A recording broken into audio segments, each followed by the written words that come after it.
Coming to you from sunny California and the Great White North. Get ready. We are breaking down the obstacles on the Armchair Ninja Podcast.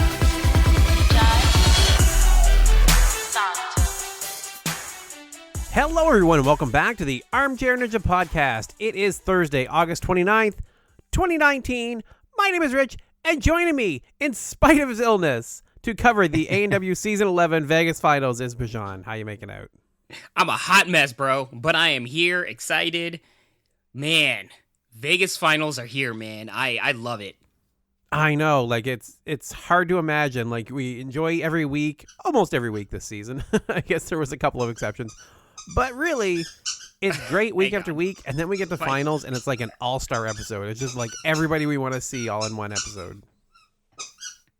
Of all the times, now my dog decides to use her chew toy. Or squeaky toy. That's right. I'm leaving it in. Let's go. Let me get her out of this room. Hang on. Sure.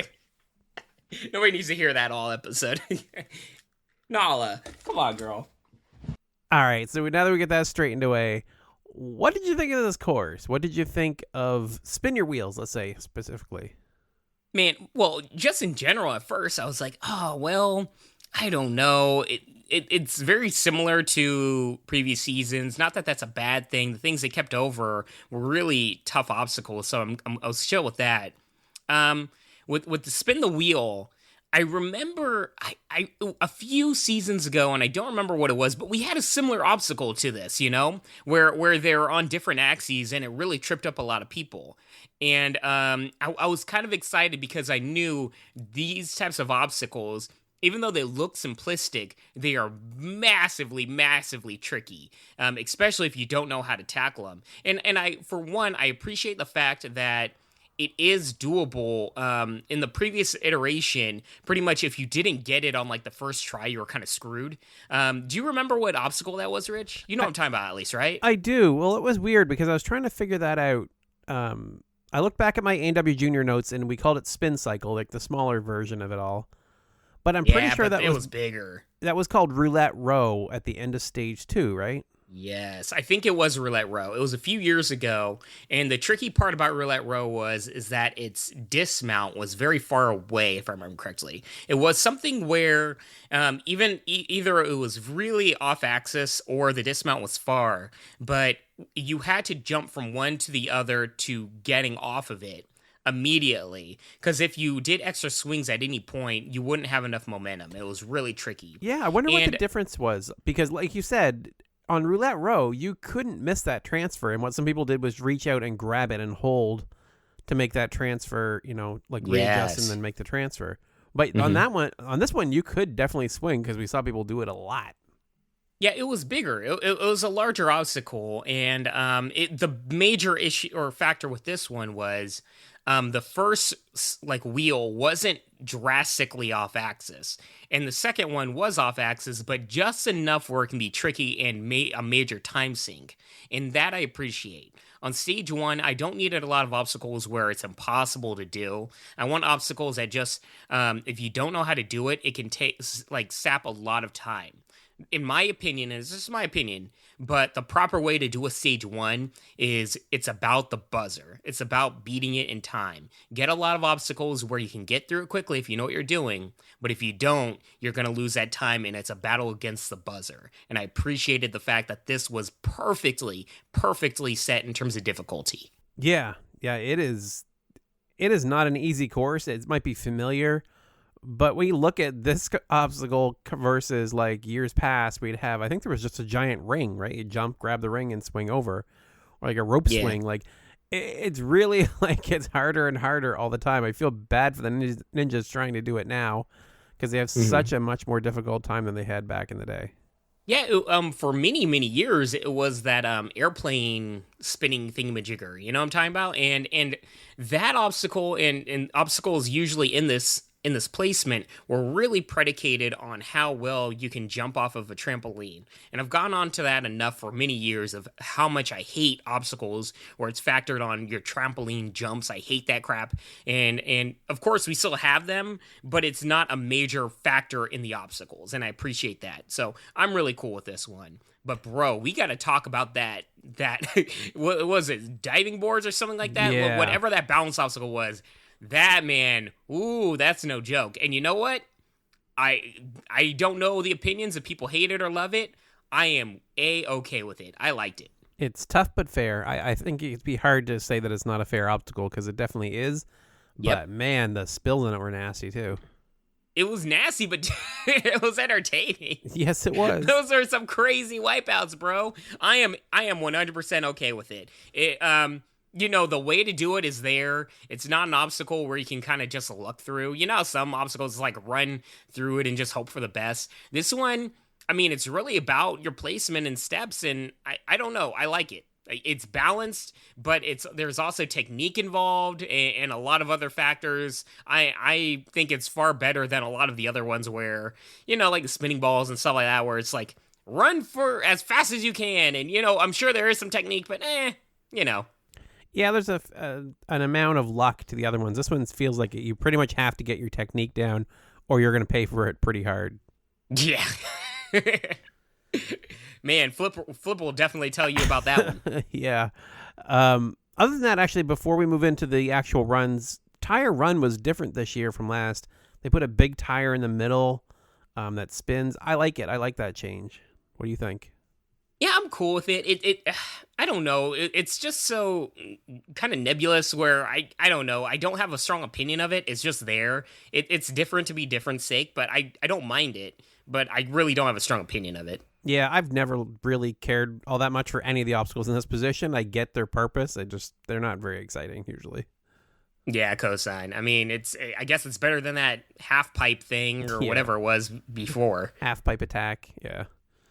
All right, so let's get into the runs here. Right off, kicking off our Vegas finals, we get Michelle Warnky. There's a way to start it off.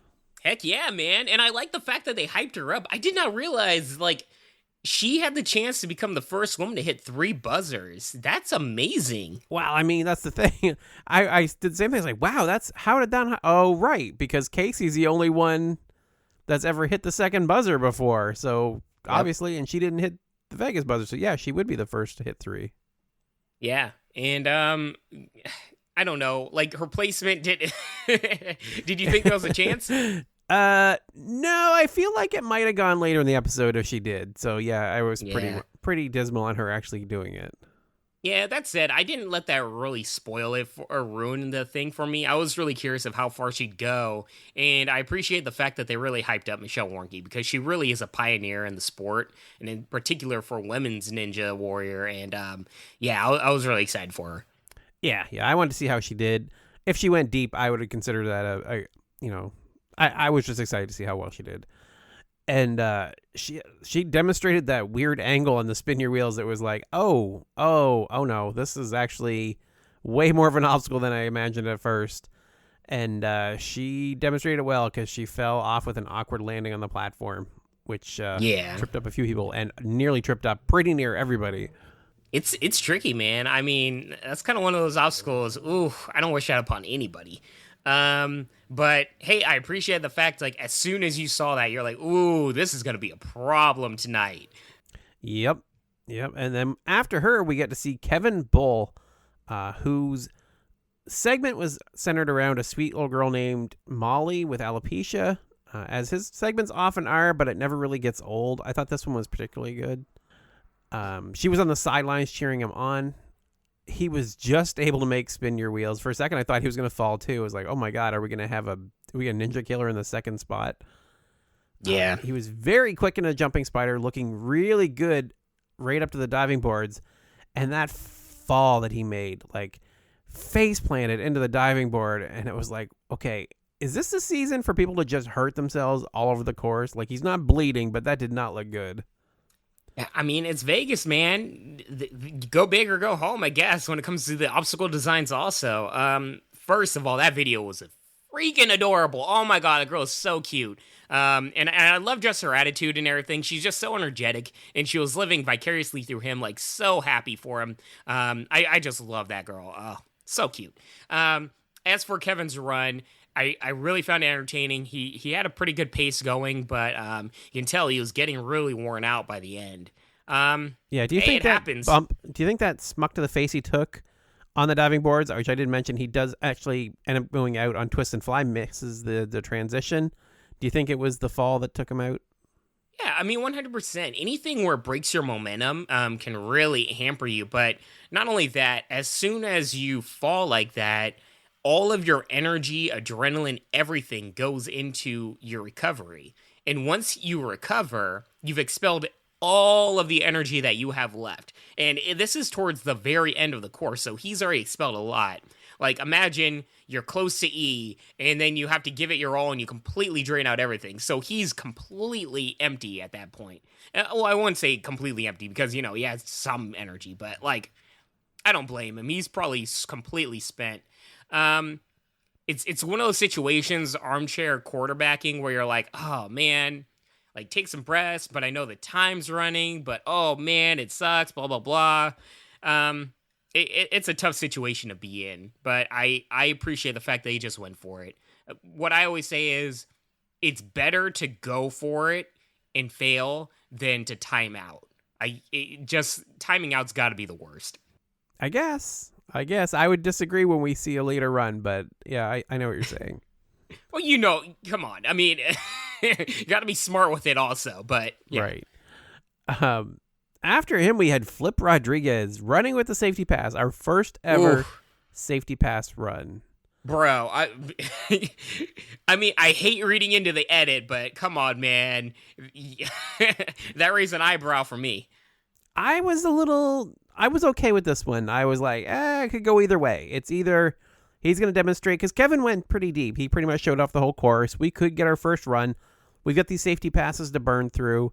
Having Flip show the whole course and everything, yeah, it would make sense to me.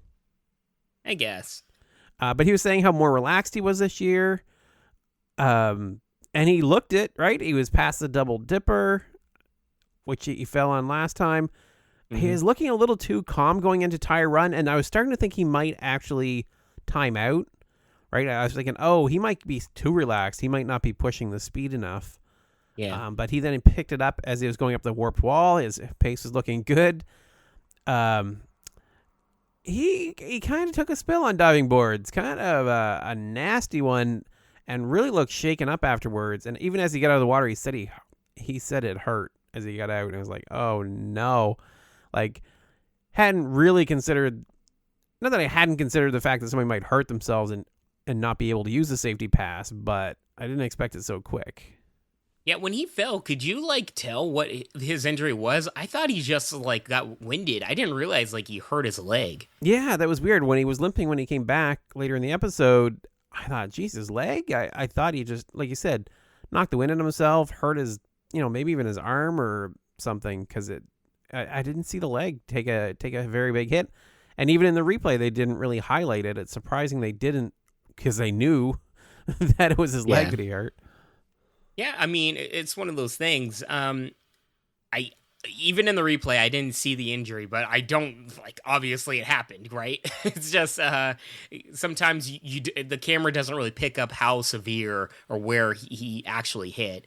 For the run itself, I agree he was very calm, but I mean, look back at his previous runs, man. I mean, it's kind of like he goes too fast and he makes a dumb mistake, or he becomes too lax and I don't think he's ever timed out. Correct me if I'm wrong, Rich. But it's just one of those things. I don't blame him for staying calm, cool, and collected. In particular, when you do have that safety pass with you. I can't imagine he wanted to use it here. Knowing his history, he wanted that for Stage 2. But I mean, I'm really, really, really glad that he got that safety pass in this situation, right? This safety pass was made for Flip. Like, I swear, they might as well call it the Flip rule. I am so glad he had it. And like you said, I wish he had it for Stage 2, but at least he got to use it. And spoilers for later, it did help. Yeah, this is the only one where it's helped so far, though. I mean, I'm very curious in the long run how much the safety pass plays into this whole thing. But really, I think where it's really going to play a major factor is stage two. I mean, we're gonna have to wait till next week to see who's actually going into stage two with the safety pass still like unused. Yeah, we got one later on that keeps it, but we don't know the other four yet. All right, so after Flip, we have Danell Leyva, the Olympic gymnast, who looked very strong in the earlier episodes. I mean, this one was spoiled for me. This was one of the runs that became viral online like beforehand, and I'm actually cool with it because if there's like a run where it's like, I appreciate the guy, but he's not a household name ninja at this point to where people will be shouting, how dare you spoil this run, blah blah blah. But that save, man, like this is the stuff you want. This is the stuff that goes viral, right, man. Well, here's the thing, it was funny because I kind of had it spoiled for me, but I didn't, in a weird way. So I knew he had a big save. I saw the headline for that. I was like, all right, so I'll just waiting to see the big save. So as he gets off the double dipper, he had to roll over the gap, and it was like, oh, that was nice. But why would they post that and make such a big deal of it? I have to process. That's your reaction. Oh, that was nice. Yeah, it was like, I was like, it was nice, but why was it like people were freaking out online? They were saying it was the best save in Ninja Warrior history. I'm like, well, I don't think so. I don't think that qualifies. Really not thinking that, not realizing what was coming later, right? So the roll after the double dipper was not the big save, so I was totally fooled. He looks so solid. He looks like a veteran on the course. So he is like a future ninja star, like easily. Oh, big time. I mean, he comes from a similar background as Najee, Richardson, Adam Rayl, and people in the gymnastics background. But like, this dude's like the Olympian, you know what I mean? Like, right. he's on another level. If he commits himself to ninja, this dude is going to be very, very high up there in terms of just pure athleticism. And then to add the personality and the look, the guy is going to crush this show. Dude, you just know they're chopping at the bit to like feature this guy. Yeah, like he has the opportunity to be bigger than Najee. That's saying a lot, but I mean, I really have. It is saying a lot. Just why I'm saying it. He really does. Not to mention, like, he wants to be an actor and everything. Like, he can really amp up his brand by this. And also, if he does become a movie star, like, and still commits to ninja, that's huge for ninja. Yeah. But we got to talk about this save now. So he's cruising along the course, looking very solid, and then suddenly on the diving board, he goes off of it sideways, catches himself, and just uses momentum to fling himself back up on top in a way that no one should be able to do. Yeah, it's insane. He skinned the cat in terms of wrestling terms. He basically just held himself up like almost like I don't even know how to describe it, but basically like curls himself up in a backflip like pose and just goes back up at pure core strength. Like, this dude's insane in terms of like just muscle and everything. Yeah, man, I just really want to see what this guy has to bring to ninja in like 2 years. Can you imagine 2 years training with this guy? And then he gets onto the twist and fly, and he's still looking solid. You're like, this guy's got everything. And you're just like not really paying much attention at that point, like just kind of like basking in the glow of what he just did, and then he falls on like cargo net. What was that? I don't know. I mean, of all the obstacles, right? The cargo net is the one he falls on. That, but I mean, it's he's not going to be the first. No, I don't. Or should I say he's not going to be the last? Sorry. Right. He was not the first, and he will not be the last. That is definitely for sure. Not even in this episode. But yeah, so that was a great run. And then it's followed up with Samgure Sensei takes the course. He's the greatest man of all time. His the guy before, his right-hand man that like was ridiculous on the course, and I'm so upset that he wasn't there for the Vegas finals. But man, we got to talk about this segment. We got to talk about his manager. Yes. I love this. The fact that his sideline guy was not there was disappointing for about half a second because Primo Popo, his manager, was there. And this guy won my heart immediately. He was so crazy over the top. He was everything a wrestling manager should be. And to have him on the Ninja course was amazing. It was beautiful. Primo Popo hyped him up to the perfect degree, had all the ridiculous like wrestling terms and just like the right speech, but it wasn't like, you know, like rolling your eyes like, all right, wrap it up. Like they gave just the amount of time, the right amount of time. This guy had just a perfect right of inflection. He just knew what he was doing, and it was just so fun. Everybody was in on it. I love this. Easily visually profound video of the night. Oh my god, I loved every second of this. Like, I couldn't stop smiling and laughing. It was amazing. Oh, I was so disappointed when he fell, though. So to get into his run, like the segment just won everything. And even on the course, he was still going, and it was like, I love this guy so much. He managed to land on the double dipper, but he fell backwards into the water, unfortunately, ending his run in Vegas. But man, he has to come back. He has to come back. Like, we need Sensei. This was so dope. I appreciate the fact that while Sensei's people are amping it up and making it so extra, and Sensei, while before and after the run is like super, you know, like into the shit, he takes the sport seriously. Like, when he's on the course, he's actually, like, you know, focusing on the obstacles, and he's actually pretty damn good at all the... I mean, obviously, he made it to the Vegas finals, right? But, like, this dude's legit, and he really can be a star. I'm very excited. Not to mention, I mean, hey, he can make this into his wrestling shtick also. He's the, well, Sensei Ninja wrestler or whatever. I don't care. But, yeah, he's got something here. This is a unique thing that can be really, really fun. But, dude, if he's the bad guy, I want to see Sensei versus Captain NBC. And then just like, you know what? Add more to the universe. I love it. You're forgetting our other, like, we have Captain NBC, but we also have, how can I forget his name already? We have a second wrestling dude this year. Oh, yeah. The Hulk Hogan dude. Oh, I'm ready for him. He's coming next week, bro. Yeah. And I can't think of his name. It's I don't remember either, but I will remember next week. I'll tell you that.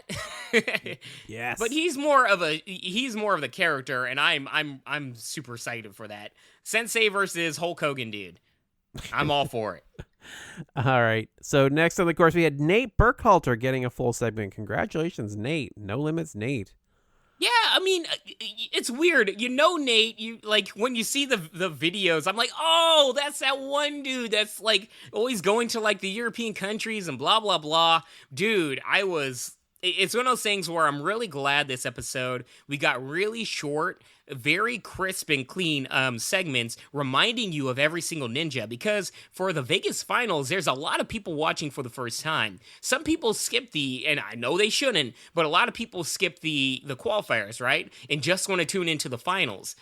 So I appreciate the fact that they do have these short little segments reminding you of the people running, but it's not like super long or anything. It's just the right amount. This was fun. It reminded me of him, and he even had some new stuff. He kind of reminds me of Grant McCartney. And I think this guy's fun. Yeah, he's been living in Norway. He went to the North Pole, diving into water and like minus 40-degree temperatures. Is it bad to say like he's just like the cold version of Grant McCartney? Where Grant's, you know, all like tropical and stuff. This dude's like all in the snow and the ice and stuff. When they first started showing it, I was like, well, who's visiting Nick Hansen this time if it's not Grant? Yeah. I'm sure Nick Hansen's like, hey, that's my thing. What the heck? Nate had a good pace going, running like he's there every year, even though it's his first time being there in several years. He ends up beating stage one catch that. For the very first time. He is the first finisher of the night. Dude, I'm really excited for him. He's really, really fun. He's got so much personality. I did not realize this is his first time in a few years. I just thought it was just one of these situations where we just haven't seen him because, they don't feature him. Dude, man, he looked like he hasn't missed a beat. Yeah. Yeah.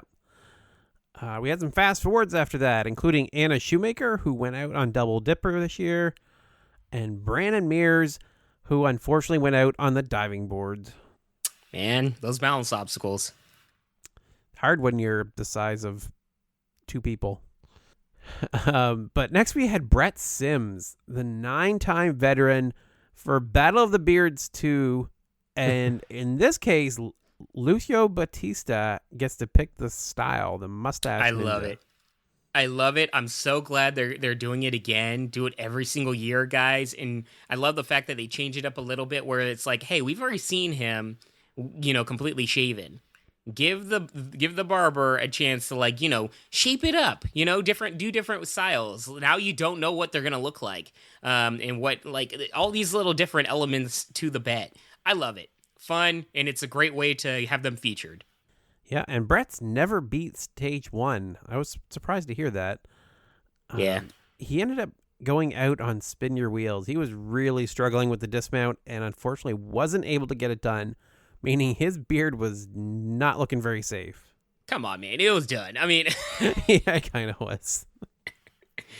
I mean, Ryan Stratis, he's not going to fall in the first... I mean, he can, I guess, but very unlikely.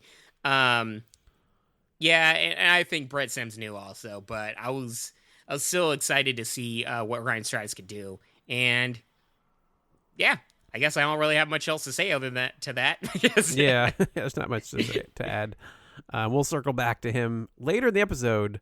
But first up, we have Adam Rayl with no segment and lots of talk of him beating it all, which made me incredibly nervous for him. Yeah, I was nervous. I mean, I'm always nervous. Adam Rayl, he's so amazing outside of ANW Vegas finals. So good. He's like the best in the world, right? If not the best, one of the best. But dude, the Vegas finals is his Achilles heel, it seems. And you're just waiting that 1 year where he gets it, puts it all together. It's kind of like Isaac Caldiero, before he won the million. We were all it was always like, man, he really has everything to win it all. Adam Rayl, very similar. I mean, not to Isaac Caldiero, but in terms of just has all of the elements to really win it all. Yeah, I'm excited, and I want to see this guy make it to stage 3. I just want to see what he can do. And oof, I was nervous for him, but I was so ecstatic. He beast mode this thing, dude. He just made it look like it was nothing. Yeah, I always forget how smooth he is and how great he is. Just flying through this like it's nothing. His time was amazing. I was feeling pretty good about halfway through, and then he had the diving boards, and he pauses, and it's like, oh, no, is this where it's going to happen? But nope, he takes it down, has 37.76 seconds left when he finishes at the top. He almost landed on the top with that fling off of the twist and fly. He was amazing, as he almost always is. That was so dope. He basically grabbed the top of it. He didn't even need to do anything else. He's just that strong. Yeah, I don't know what else to say. Stage 2, man. Please get through it, Adam. I just really want to see him on stage 3. Me too. Next up he doesn't have. Sorry to cut you off, man. I just want to check. He does not have a safety pass, right? No, he doesn't. Oh man. He's one of the few peeps where it's a safety pass really would benefit him. Okay, well, please get through, man. It's kind of amazing he doesn't, right? When I thought he was a shoo-in for a safety pass. Same. Because he's so fast, and the city finals, I thought he could do it, but wasn't quite there this year. We should give a quick shout out to Tyler Rizzo, the winner of the Obstacle Design Challenge. Who for the barrel roll of all things. It was kind of weird because we've had some pretty good new obstacles. Barrel roll wasn't really at the top of my list. I mean, let's be real, it's not now. I mean, it's a nice obstacle. Don't get me wrong. It's actually like vision. It's cool. It's one of those obstacles where I am very confident I can do it, and I can imagine it is very, very fun to do. That said, it really did not play a major factor into the season. You know what I mean? So pretty surprised about that. Yeah, I guess visually it's very unique and it's very interesting. So I mean, yeah, from that perspective, I guess. Next, oh boy, next in the course we got Barclay Stockett. Yep, here we go, man. This was the run that both of us were looking forward to the most. Yes, and I was so excited and happy, and then the segment really gut punches you. She was running for her mom Ava this year, who has stage 3 bladder cancer. She just went through the surgery and convinced Barclay to run, even though she wasn't going to. Fully would have supported her in deciding not to, but God bless her mother for forcing her to run and see what she could do, right? Pushing her limits yet again. Yeah, great mom. You can tell, like, her mom just loves her with all of her heart. And I mean, all mothers do, I'm sure. But you know what I mean? Like, just the fact that it's like, don't worry about me. Like, go pursue your dreams. That gives me like, not hope, but you know what I mean? Like, you can just see that she loves seeing Barclay on the course. And I don't know, this was a beautiful segment. It was jarring to see like her photos and her segments before, you know, having cancer, and then afterwards her in the cancer bed doing chemo. You know, it's one of those things where I've never seen it, like, met anybody dealing with chemo, but I'm somewhat, you know, like, only to as far as I can know, of aware of how much it affects the body. But it's always jarring seeing the body transformations, and I don't wish that upon anybody, but just seeing how strong she is and still holding it together and everything. I mean, I really wish Barclay's mother the best, and I really hope, like, just, you know, next year or whenever we can, to hear a really good positive update on her. Well, Barclay took the course and looked like a woman on a mission. Like, she was all business and started taking down the obstacles very, very quickly. I mean, think about, like, the past few years for Barclay. How many times has she timed out, bro? Like, it is the most heartbreaking thing to watch Barclay run in the Vegas finals these past few years. Well, that was the thing. I got confused because they said she fell on Tire Run last year. Then I remembered, yeah, she did. I think it was called Jeep Run last year. But yeah, she fell there in the years before she timed out, but up to these points where she hits these roadblocks, she looks amazing. Well, I think you're thinking like I was. The timeout that was really heartbreaking was in USA versus the World. She timed out. She was making really good time, but wasn't quite able to make it. So I had a lot of hope for her on this course. As like, she's on a mission. She's going super fast. She might just be able to do it this time. And man, she was doing so well. She had time, and then she misses the first wall attempt, and it's like, oh no, like, never a good sign. No, especially because she's got such a narrow margin for error, right? Like, when we talked about the mega wall and stuff, and like saying about how difficult it would be to do on a second or third attempt, I mean, this is basically a mega wall to her. It's so big, and there's no run up. It's a really big ask to get it on your second, third, fourth try. I mean, yeah. I mean, literally, I'm 11 inches taller than her. That's almost a foot. I mean, you might as well, to whatever the warp tool is, raise another foot for most competitors. And then her reach, though, it's the thing. Like, her reach versus your reach would be even way more than that. That's a really good point. Yeah.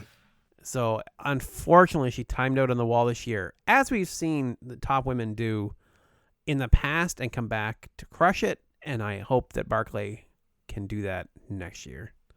Yeah, I mean, it's gonna happen. She's so strong and she looks amazing. Like, it's never a situation where Barclay, and for this also, I'd like to add a lot of the top female ninjas, like, you know, Jessie Labreck and a few others, where it's not any particular obstacle that they can't beat. It's just getting it all together, you know? And one of these years, she's going to do it. And it's just a matter of when. And I'm really, really hoping it's next year because, man, she's amazing. And I really want to see her on stage 2 because I really think she, in particular, has these right strengths to go really, really far in Stage 2, if not beat it. I really think she can do very, very well in Stage 2. All right. We had a little segment after that reminding us of the 4 originals. Heck yeah, bro! OGs represent, dude. This is all talking to me and my peeps, man. Oh, so psyched. I'm like, yes. You know what? If you're gonna give them a fast forward, this is a way to do it. Clap to that, dude. I'm all. Oh man. Yes. Highlight Brian Craig. Highlight David Campbell. Highlight Lauren Ball. Highlight Ryan Stratis. Yes, yes, and more yes. All 4 of them. All 4 qualified for Vegas here. That's amazing. That's so cool. Heck yeah. There's a reason they make it every year, and there's a reason ANW should never, ever, ever not allow them to just go right into the course or whatever it is. Don't overlook them ever again. All right, so we had a couple fast forwards of them. Still David hurt a Campbell, little bit. who timed out on Twist and Fly, and Brian Cretch, who went out, unfortunately, on Spin Your Wheels. Yeah, that's fine. Yeah. But then we had Brian Stratis take the course, gets his back slap from Mike Bernardo to kick it off. I love it. Fighting to not only beat Stage 1, but trying to keep his beard in the Battle of the Beards with Brett Sims. I mean, Brett Sims was going to get his beard shaved. I wasn't worried Pretty about that. much, yeah. I just want to see if he can make it. I'm like, come on, Ryan. Represent the OGs. He made a little slip on Jumping Spider, but he was able to recover.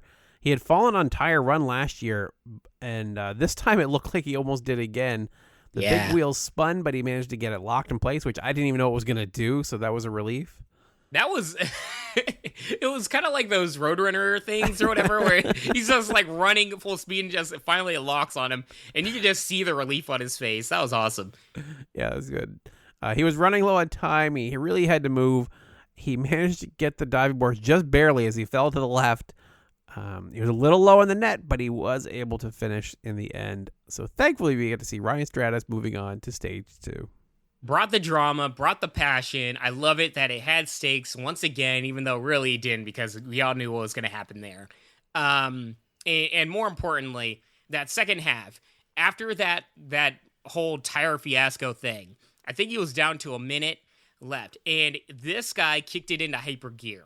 Oftentimes you'll see people be winded, even though they have like less than a minute left, they're kind of like slowing down and going nonchalantly. And I don't blame them, but you know, as a viewer, all you can do is be like, hurry up, go, you only have a minute, what are you doing, go! You know, this guy, no. He was like, no, I'm not going to be one of those people just walking through it. He kicked it into hyper gear. Whatever energy he had left, he was flying through it. He flew down those stairs. He went through those steps like that, those whatever diving board things, and he went straight into that last obstacle, gutted it out, gave it as much passion as he can. Yeah, he landed low because he was tired, but even then, guess what? Nah, son, he's gonna keep on going. He gutted and climbed up that freaking cargo net like his life depended on it. Like the light was right there, and he just had to get it. Yes, once again, because once again, he hit the buzzer, I hit the bell. Athletically profound, run of the night. Ryan Stratis, I love you, bro. Very nice. And I like that he didn't even do the yell this time. He just does the pose. He's saving it for Stage 4, man. Yeah, you could see Go it for written it, on Brian. his face. He is so great. So great to watch. And after him, we had some fast forwards, including Jessica Clayton, who was in her first time in Vegas, unfortunately went out on Spin Your Wheels. And Lucas Reale, who was able to finish the course. Good job, Lucas. Yeah, I was surprised by that. I mean, just nothing about it, right? I mean, that's fine. I'm not gonna. It's whatever. But I was a little surprised. A little bit. But next we had Philip Scott, who we just saw in the Cincinnati Finals, who suffers from autism and had a panic attack before his run. So it made for a very epic run where he made it to the 9th obstacle in spite of that. This time he was able to beat the Double Dipper, which was, you know, it's easy to forget, right? Like how many top ninjas failed the Double Dipper the first year it was there. So these people are hitting it for the first time and managing to do it. That's very, very impressive. extremely impressive. I mean, correct me once again, guys, because very much I'd like to know. I don't think there's many ninja gyms that have that obstacle. I mean, I don't think any do.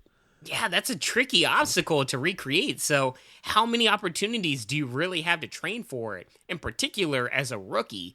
And even if you do recreate it, you can't recreate the situation where you're in front of a live audience and it's just so high. I mean, I'm not even there, but I've been on the a show. The gravitational like height and pull of these obstacles cannot be underestimated. That double dipper, I have no doubt you are going fast and you are flying. It looks terrifying. It looks like you're on a roller coaster. Yeah, like, I don't understand how that's an obstacle. Dude, I love it. Visually, like, look at it, man. It can never go. It's like the wing nuts. Like, that is a hallmark for stage 1. Unfortunately, he ended up going out on Jumping Spider this year, but a very, very impressive rookie season. I hope we get to see Philip Stockett again next year. Yeah, 100%. I think he just got a little excited because he kind of just ran into it without the proper momentum, or, you know what I mean? Like, he didn't get the right jump or whatever. Well, I think what happened is, so he mentions in one of his, like, in one of the little interviews, like, it was 9 years in the making, I think he said, right? Like, he is a ninja fanatic, and you can bet he trains a lot. Oh, yeah. And it would be, any of the obstacles you're going to be confident on is like, Jumping Spider, I've done it 1,000 times, let's go. But the one in Vegas, I feel, is just a little bit different. Something about the way it curves or the way it's painted throws people off, because we know people that can do Jumping Spider in their sleep still struggle with it sometimes. I mean, that's a really good point, man. I've heard time and time again. I mean, it's far, but I'm sure enough gyms can recreate the distance from it. But it is that opening, because most gyms, they don't really curve it out like that, because it's got to be really difficult to do that, right? Most of them just have the one straight in canvas. So that's a really good point. After him, we get to see Brett get his beard shaved up the middle into, I guess you call them mutton chops. I kind of liked it. And you're alone on that island, but yeah, I don't know. I wish I saw more, because like it's a cool look, but really it's just like a little shave down the middle. I mean, you can change it up, but I wanted more. Oh, he's gonna have to. He'll end up taking the whole thing off. It was just a goofy thing, but yeah, didn't last long. We got a little segment, and then we're right into it with Najee Richardson. Heck yeah, bro. So excited. Najee, all the potential in the world to take down everything this year, right? Really hyping him up. Really excited to see him go. He did have some trouble not even trouble, but he just missed on the Mega Wall, just missed out on the Power Tower. It's like, Najee will do it in Vegas. He's got it, right? Wait, I just realized something. Is Najee on my fantasy team?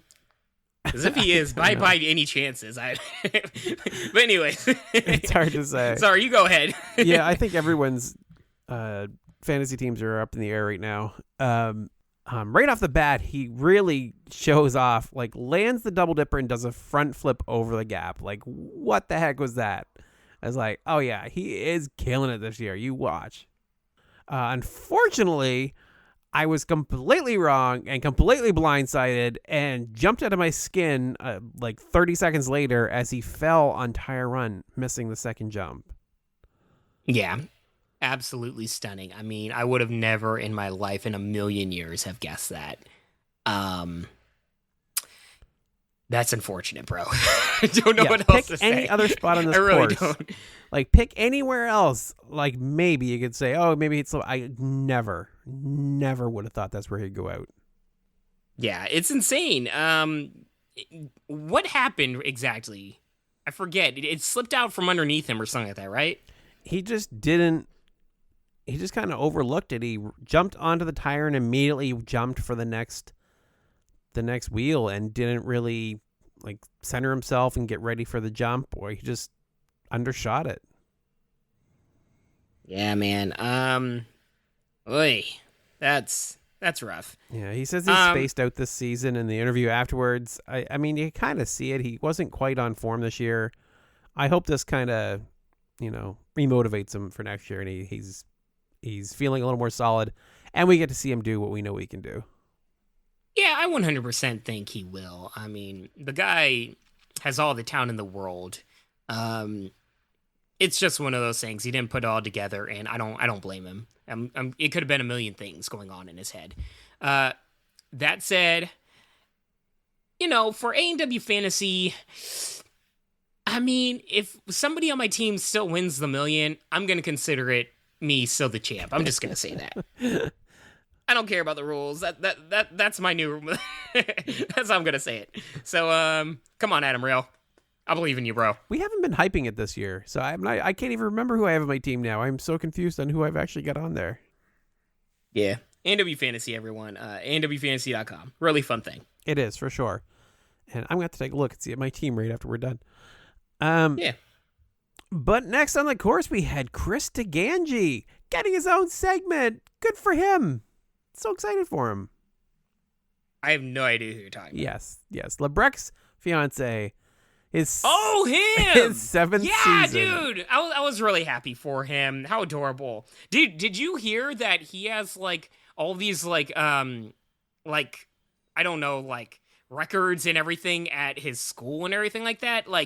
How weird is that for it to just say on the team on the record, Labreck's fiance made this record and blah, blah, blah. I mean, that has got to be weird for all the kids to see, but really excited for him. I would give anything to see that. Someone going and replacing all the trophies in the high school with little plaques that say that instead. He's having his best season ever. He's been able to hit both buzzers till now. Jessie looks like she's not looking very good. She's looking very, very nervous on the sidelines. But he's looking very solid on the course. He's got a good pace going. He looks like he's demonstrating the course. He just looks very solid. He doesn't seem to be having issues with pace, but he's not going overly fast. It's like a timed run, like a pace car kind of run. Well, he did really well, and he kind of had that Joe Moravsky thing where he doesn't look like he's flying through it sporadic, but he's making such good timing through each obstacle that it wasn't too scary. But in just general, I was really, really happy for him because the way, all jokes aside, the way they hyped his story up with his fiance, Jessie Labreck, was something that I'm sure a lot of them, or both of them, really cared about. And the fact that, they've never hit the stage 1 buzzer, which shocked me. I didn't know that for his case. And something where they can share this as a couple and really hit these milestones together. I was really excited for him. Yes. Congratulations, Chris, on your first stage 1 buzzer. Great job. I'd love to see him beat stage 2. I think that would be fantastic for him to make a name for himself in Ninja finally. Yeah, cosign. And I apologize to Labreck's fiance for Rich continuously, saying his name wrong. I apologize, Labreck's fiance. Perfect. Next up, we had a fast forward of Carson Voiles, who almost fell on a tie run, but finished without using his safety pass. That's fantastic. Yes. And RJ Roman, who almost fell on the tie run, coincidentally enough. Okay, where did this come from? For me, I just had it in my mind where RJ did not make it. Wasn't there somewhere this season where he fell early, but he must have made it through at some point? I just was completely shocked to even see him in the Vegas finals. No, he definitely made it through. I think he didn't finish city finals, but no, he did well.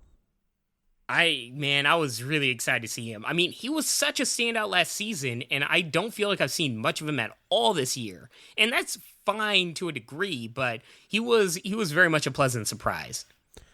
Yeah, I'd have to look, but I'm pretty sure he got a segment in qualifiers, but not city finals, if I'm not mistaken. Oh, then I just don't remember things. Yeah. Wouldn't be the first. I could be wrong. It could be right. Could have been fast forwarded both times, but he's definitely been shown. And Dan Palizzi finished the course. That's awesome. Yeah. Go Dan, man. I mean, it's back and forth because I feel like Brandon Mears, he was the one that completed the city qualifiers where Palizzi didn't make it. So they're going back and forth. But Dan, he prevailed when it mattered, I guess. And Dan beat it too. I was really happy for him. We had a brief moment where it looked like we might have the Towers of Power on the Power Tower. You're right. I don't know why. I had it in my head that he didn't make it, but he did hit it. Yes, they just fast-forwarded it. Yeah, they did. Oh, man, what a year for Dan. And they fast-forwarded him twice. He better get a segment in stage 2. Oh. But next on the course, someone that will not get fast-forwarded is Jessie Labreck. Can't stop, won't stop. Twice has been to the end of stage 1, but not made it. And she takes the course and immediately starts having problems on spin your wheels. And I was losing my mind. The stress just like why is this happening, right? Like I'm just screaming at my like TV, just watching it crumble in front of your eyes. You're like, no, get off of there. She was eventually able to get off there, but she put herself at such a time disadvantage right from the get-go. It was like, oh no, she's gonna time out, there's no way. But she started making up the time. She was doing fantastic, just managed to make tire run by the skin of her teeth, but did do it. Yeah. She had 1 minute left at the warp wall and made it on her first run very quickly. And when she did the diving board, I was like, oh, thank God. Thank God. Diving board's behind her. She's got twist and run. She's got enough time. It's all there. And then she fell on the cargo net and broke my heart. Just, oh, man. I mean, every year, her story is becoming the same as Barclay Stockett's story, you know? It's like just there, and I don't know what it is about that final transfer to the cargo net, man, but this has got to be the worst for her. She takes it against stride, at least, you know? She doesn't let it get to her, but I mean, I don't even know what to say. Yeah, she said Labreck's when you look potential at it, has always been there. Sorry, I was going to say she mentioned about her hips being twisted, and when you look at it, the way she comes off of it, she lost her momentum because she was turned around. Instead of going directly into the cargo net, I guess that's what did it. Yeah, it was a very awkward dismount where she kind of like just spun in the... It wasn't even spun in the air. As you said, it was a very awkward hip rotation where her body was very much off center and she wasn't propelling... Like her momentum was forward, but her body was going towards the left direction. So it wasn't like an easy grab, and it just completely just ruined every ounce of, just an easy grab for her on that cargo net. And it's just, it's unfortunate to see. Also, once again, when people fall on that cargo net, it's really scary towards the bottom, because I've seen time and time again people's legs get really, like, in one of those, in the net, like, towards the bottom, and I don't know, a lot of bad things can happen at that point. I really hope nothing ever does, but that always scares me. Yeah, I cringe every time. When you say that, you're probably talking about on, like, mud runs and stuff, right? Just in general, man. I've been on nets enough to know a lot can happen. And I've seen it, so yes. But I don't even want to go there. Just a lot could happen. I'm sure there are people right next to those nets ready to get them in case anything happens. But, and I'm not saying change it. I mean, I don't know what you can do, but I'm just saying it's scary. But in all, when it came to this, it was completely heartbreaking. Disappointment's there, but I'm glad she took it in stride. In many ways, the way the ninjas take the fall really helps the empathy for the viewer at home. And if she's taking it in stride, I could take it a little bit more in stride, if that makes sense. Yeah. It's easy to forget that it's the whole everyone falls thing, right? Like, just about every year, there's like one exception, people fall on the course. It's a sport of failure, oddly, right? It's just like you're just not gonna finish the whole thing. It's just a matter of where you fall, and like being able to accept that is kind of a big part of the sport. Yeah. Next up, we had some fast forwards, including your favorite, the Cake Ninja, David Wright, who ended up going out on tire run. Kevin Carbone was fast forward as well, who had a one-handed save on tire run. and managed to finish stage 1 for the first time. Congratulations, Kevin. Carbone has low-key been looking real strong this season, bro. Like, Yeah. I've got my eye on him. Like, yeah, they may not be highlighting him for some reason this season, but bro, like, he's piquing my interest. This dude has been looking very, very impressive. You forget everybody's segments. Carbone was featured. I know he's been featured, but like they aren't promoting him like, you know, a lot of these other ninjas. Like he's not Matisse or anything. Like when you look at what he's done this season, he's not just like a good guy, like a good ninja. Like he's one of the top, and they are just not putting him to that degree. And hey, that's fine, but you're not fooling me, Ninja Warrior.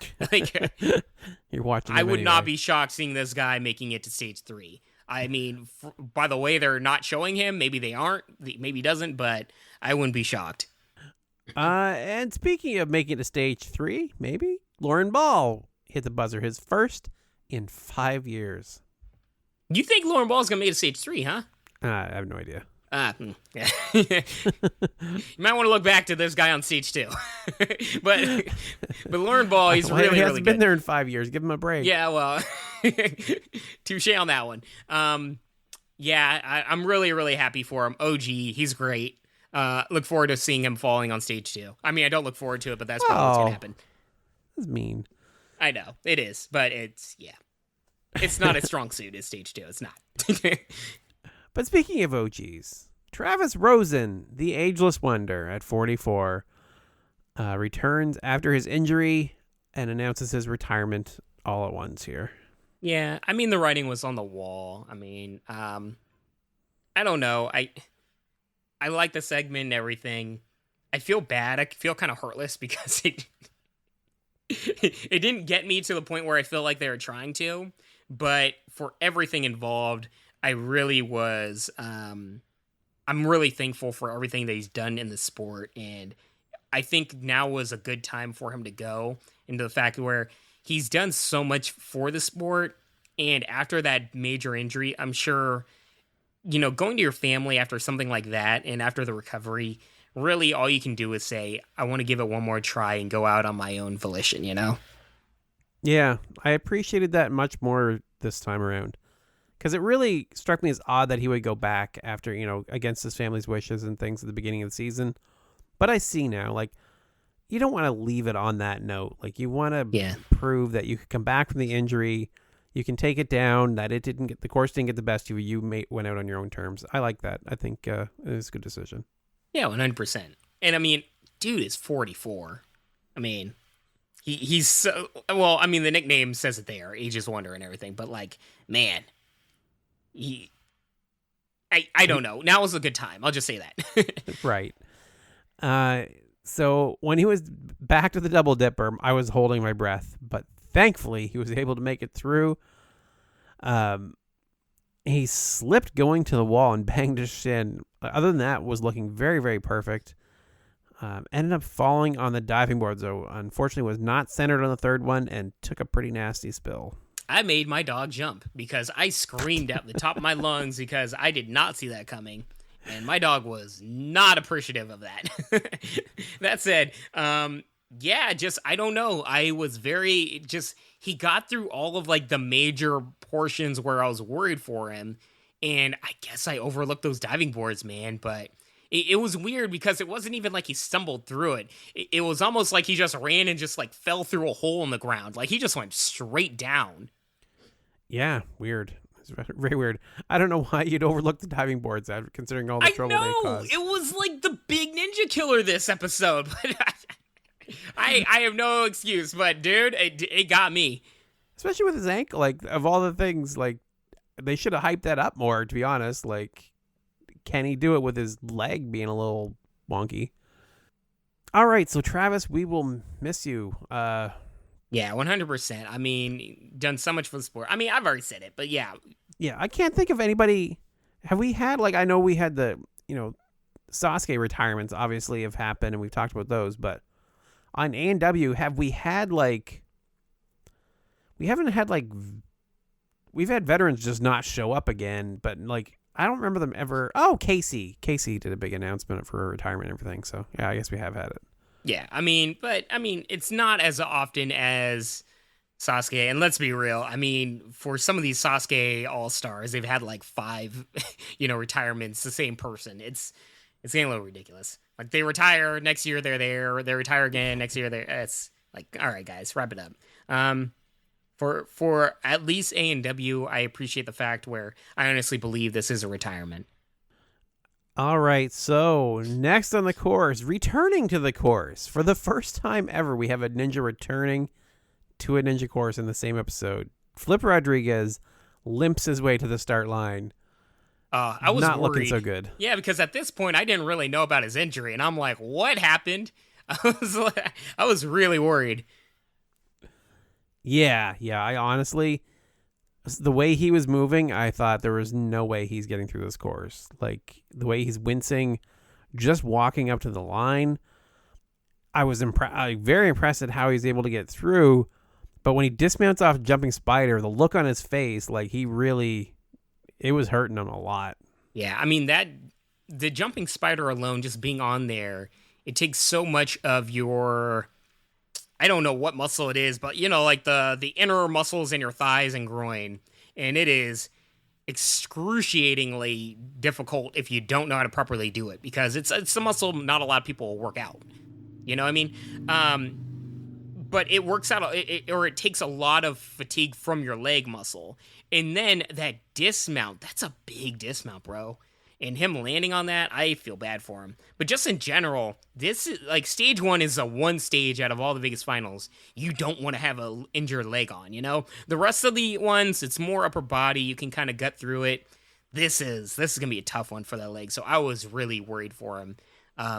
But it really shows a lot about his passion getting through this, because in his first attempt he was really subdued, right, Rich? And we were kind of like, oh, he's very laid back, calm. In this one, it was more dramatic, where he really had to fight through it, and the intensity was there and the passion was there, and he really fought for it. And in my opinion, it made me appreciate his run so much more, and just his drive and dedication. And I don't know, this was really cool, I guess. Like, for lack of a better term, it made me really appreciate Flip a lot. He was thankfully able to complete the whole course. There wasn't a lot to say. He somehow managed to do it, especially things like the warped wall. It had to have been very difficult. Yeah, but that final, I'm forgetting the name of it, but the final obstacle, that the time was running low, and he was just gutting through it, and he didn't have a lot of time to recover, and he just fought through it, man. I appreciate that. Well, yeah, that's the thing. Like, because of the injury, we were focused on that, but then you have to remember, he nearly finished the course once. He's running it a second time. Like, there was lots of speculation online that the safety pass is practically useless anyway, because who's going to be able to do the course twice? I didn't even think about that, but that's a good point. Like, he's probably worn out. Like, yeah, they gave him time, but it doesn't matter. Your muscles can only recover so much. That's a really good point. But he did it. He proved it's possible. So we'll see how the others do in stage 1 and then stage 2 beyond that. Yeah. I wonder if that's going to play a factor in stage 2 for him. Yeah. At least the rest of, stage 2, not really much with your legs. There might be a little once or twice he has to jump, but using past courses as an example, there shouldn't be too much to hurt his leg, at least. It's going to be upper body, yeah. But last to take the course, we have Daniel Gill, who met a young child named Nick 5 years ago, a blind kid who wanted to do ninja. Yeah, it was. Oh, sorry. That's all right. Finish Go ahead. up. Sorry. I was just gonna say for this, I felt bad, and I just want to take note of this just because, and complete disservice to me. I went into this and I'm like, oh, okay, here we go. A well-known ninja, and it's about some kid.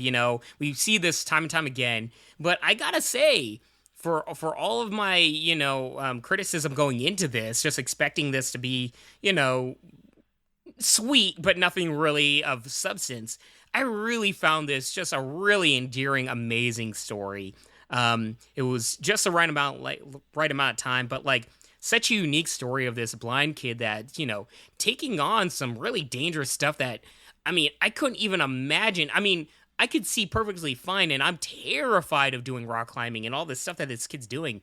And the fact that he's doing it without the sense of vision and just tackling some stuff that can be really fearful for a lot of kids. I was just really inspired by this kid. I mean, I forget his name, but this kid's awesome. Yeah, between him and Travis Rosen, I feel like I have to go back to the climbing gym now. Like, I really don't have an excuse to not get back there at some point. Yeah, the kid's name was Nick. Shout out to Nick. You're awesome. Yes, it was Nick. And he's able to do a bunch of the obstacles, with assistance and with, the auto belay system and things. Like, it's fantastic. It was really surprisingly good.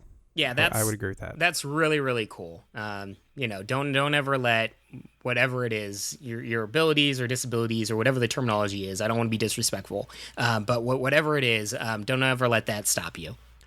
So the big question when Daniel takes the course and they put the timer up is, can he beat Adam Rayl's time? I know how much they love to show someone failing to make a time as the last run of the night. Oh, no. Were you a little sus? I was like, whatever. All right, let's watch him do it. That's cool. And it was basically it. I mean, he just knew he was going to do it, and it was fine. He's fantastic. I actually didn't get all that salty about it. It was just kind of funny. It's like, all right, sure. Yeah, like, wow, will he do it? I don't know. Yeah, I mean, it's Daniel Gill. I mean, to credit, I would have said the same thing about Najee Richardson. So there's that. But yeah, the last run of the night, and they have the timer up.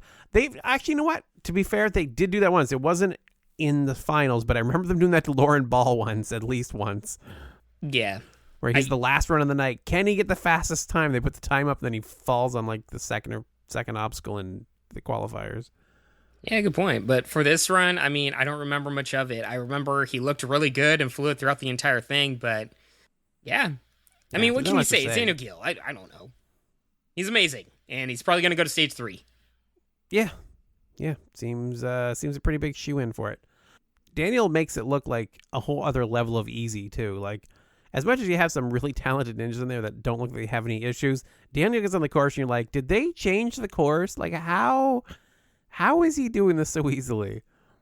Yeah. But that was it for the episode. We had 12 finishers. That's pretty good. That's a good number. That's a really good number, man. Especially because, what did they say, 80 something people in the finals. It's a lower number this year. So in terms of like we'll say 42 people that were in this episode, 12 is a really good number. Yep, we expect around a quarter of the competitors to get through. So we're about on pace for what we want. Mm-hmm. Yep. So happy with that. Great first episode for Vegas. 2 big thumbs up. Yeah, big time. Really excited. Next episode, we're going to have some really strong ninjas. Who are you looking forward to the most? I mean, is it Jesse Graff? Because for me, it's clearly Jesse Graff. Yeah, who else are we really going to look forward to? As much as there's lots of ninjas that I really like, but most of the ones that I'm looking forward to seeing them in stage 2 and 3. I was Jesse was on my ANW fantasy last year, made it to Vegas, is 1,000% capable of doing stage 1 and 2, and I was so excited to see her do it. And then, regrettably, she had to go do Wonder Woman, which I'm excited to see her in. But I want my ANW fantasy redemption. I want to see her do the course. Yeah, 100%. By the way, I was watching John Wick. I forget if it was John Wick 2 or 3, but out of nowhere, I'm like, is that Jesse Graff? And sure enough, nice. Jesse Graff is in the John Wick movies. So shout out to Jesse Graff, like getting more and more, acting gigs. And this wasn't like a stunt woman, like she was acting. So that was dope. And I really did not see that coming. I was like, I really had to triple check that. I'm like, what? But yeah, I'm really excited to see her next week, kicking butt on the course as always. Who else? I mean, there's the go-tos, obviously Joe Moravsky and Drew Dreschel. But oh man, come on, Sean Bryan. Sean Bryan, low key. If you look back over the past few years, this guy, man, he has some real potential to win it all, because I just 100% expect all three of those guys to make it to stage 3. And Sean Bryan has been improving tenfold every single year, very, very quickly. I'm really interested to see that guy, because, well, going into the season, he had, I'm pretty sure it was a foot or leg injury. And I'm curious to see if that's going to play a major factor in stage 1. But in the qualifiers, it didn't play a portion or a factor. So I have to imagine with the added time, now that Vegas is filmed even later on, it's pretty much like fully healed to, or at least mostly healed. I'm really excited to see this guy. Yeah. Like I said, I lots of ninjas that I like to watch. So we'll see how they do this year. Some of my favorites to cheer on that have been on the podcast are not in it this year, so it's kind of taking a little bit of the fun out of it. Are we cursing these ninjas, man? Is that the armchair curse? It seems that way. A few of them just decided not to run this year or didn't get called back, so hopefully they'll change that up next year. One thing I actually just realized, I did remember his name too, Chad Flexington. I do want to see how he does. Yes, Chad Flexington. Yes. Oh man, I'm excited for that segment too. Yeah. He needs a manager, man. I mean, hey Chad, call me. Like we'll make this happen. I will gladly hype you up. I would love to see that. Before we go though, before we wrap up this episode, we are running long here. Did we get any 5-star reviews this week? Oh snap! Putting me on the spot here. Let's see. Oh snippity snap, bro. We do have a 5-star review. All right, oh my gosh. Okay, this is going to be a fun one. All right, from Ammo6 blah, blah, blah, a bunch of numbers. Love the show. Love hearing your take on each episode and each runner that NBC shows. Why, thank you, Ammo. That's wonderful. And you are wonderful because you get the 5-star review of the week. I got nothing else. That's great. You are wonderful too, Bijan. So if you'd like to get your 5-star review shout out from Bijan, make sure you drop by Apple Podcasts and leave a 5-star review, and we will give you a shout out on one of our upcoming episodes. 100%. And if you'd like to reach out to us, you can reach me as rich@ninjapodcast.com. I am at Ninja Podcast on both Instagram and Twitter. And Bijan, how can they reach you? Oh, thank baby Jesus, I made it through. My nose is a hot mess, y'all. Yeah, hit me up at Twitter and Instagram at Bijan151. That is Bijan 151. All right, thank you all so much for listening, and have a wonderful week. Peace, love, and deuces, y'all.